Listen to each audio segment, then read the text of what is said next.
1 থেকে 100 পর্যন্ত মৌলিক সংখ্যা বের করুন মুহূর্তেই ছন্দে ছন্দে। ছন্দটি হলো 2, 3, 5, 7, 11, 13, 17, 19, 23, 29, 31, 37, 41, 43, 47, 53, 59, 61, 67, 71, 73, 79, 83, 89, 97। আমরা আরেকটা নাম্বার শিখবো, কমন আরেকটি নাম্বার শিখবো, 4422232231। এই সংখ্যাটা, এই নাম্বারটা যদি আমরা জানি তাহলে আমরা সহজেই মৌলিক সংখ্যা আমরা বের করে ফেলতে পারবো আর কি, ইনশাআল্লাহ। তাহলে আমরা চলে যাচ্ছি প্রশ্নের মধ্যে। আমরা প্রথম যে প্রশ্নটা দেখতে পাচ্ছি সেটা হচ্ছে 41 থেকে 90 পর্যন্ত মৌলিক সংখ্যা কয়টি। তাহলে আমরা একটু দেখি, আমরা যে ছড়াটা পড়েছিলাম সেখানে আমরা কি দেখতে পাই।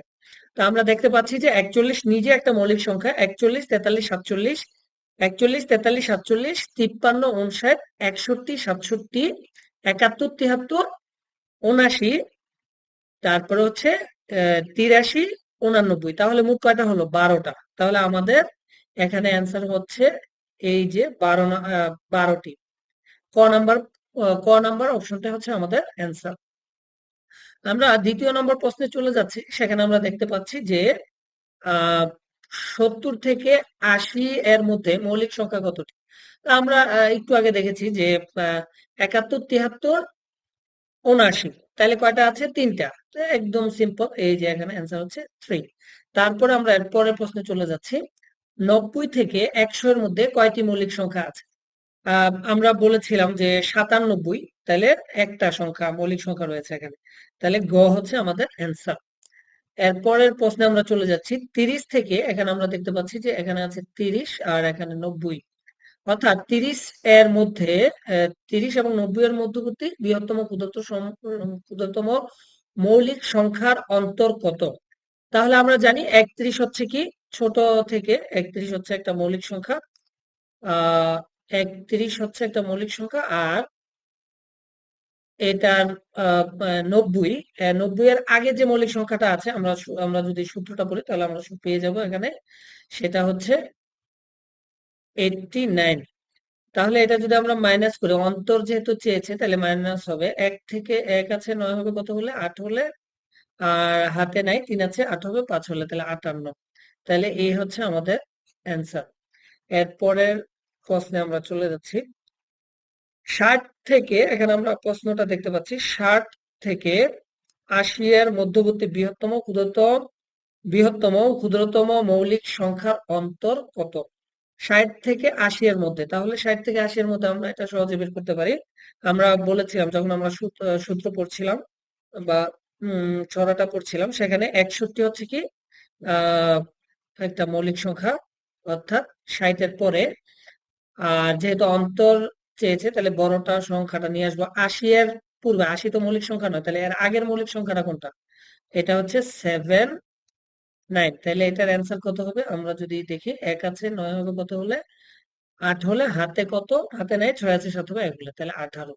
তাহলে এই 18 হচ্ছে আমাদের অ্যান্সার। আচ্ছা, তারপরে আমরা 6 নাম্বার প্রশ্নে চলে যাচ্ছি।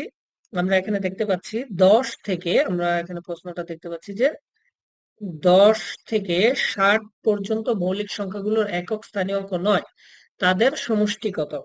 তাহলে আমরা তো এটা জানি যে আসলে এই মৌলিক সংখ্যাগুলো আমরা যে সূত্রটা যদি পড়ি তাহলে 19 একটা হচ্ছে মৌলিক সংখ্যা, অর্থাৎ যার একক স্থানীয় মান নয়। তাহলে এইটা কি একক স্থানীয় মান নয়?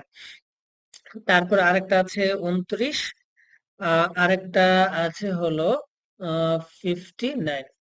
এটা যদি আমরা যোগ করি তাহলে আমরা কাঙ্ক্ষিত আমাদের অ্যান্সার 3 নং 27, 27 এর 7, হাতে 2, 5 আর 2 7 আর 1 8, 9 10। তাহলে এই 1 এবং 0, তাহলে 107। তাহলে আমাদের কাঙ্ক্ষিত অ্যান্সার হচ্ছে এটা। তারপর আমরা 7 নাম্বার প্রশ্নে চলে যাচ্ছি। 30 ও 40 এর মধ্যবর্তী বৃহত্তম ক্ষুদ্রতম মৌলিক সংখ্যার ব্যবধান কত?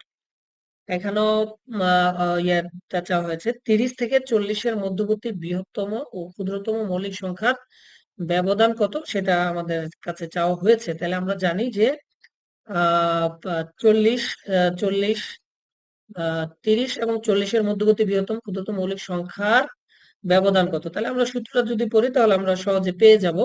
অর্থাৎ 31 হচ্ছে একটা সংখ্যা, 31 হচ্ছে একটা সংখ্যা, আর এর আগের সংখ্যাটা হচ্ছে 37। তাহলে আমরা কত পাবো? এক আছে, 7 হবে কত হলে? 1 2 3 4 5 6, তাহলে 6 6 তিনে তিনে মিলে গেছে শূন্য, তাহলে আমাদের অ্যান্সার হচ্ছে 6। আচ্ছা, এর পরের অঙ্কে আমরা চলে যাচ্ছি। 43 থেকে 60 পর্যন্ত মৌলিক সংখ্যা মোট কয়টি? 43 থেকে 60 পর্যন্ত, তাহলে আমরা 43 নিজে একটা মৌলিক সংখ্যা, একটা 43 এবং 47, 53, 59, তাহলে কয়টা? 4টা। মোট হচ্ছে এই 4টা। তো এই হচ্ছে আমাদের বাস্তব সংখ্যার মৌলিক পার্টের আমরা পর্ব 1 শেষ করলাম। আমাদের ভিডিওটি ভালো লাগলে আপনারা সাবস্ক্রাইব করবেন এবং আমাদের পাশেই থাকবেন। ধন্যবাদ। আসসালামু আলাইকুম।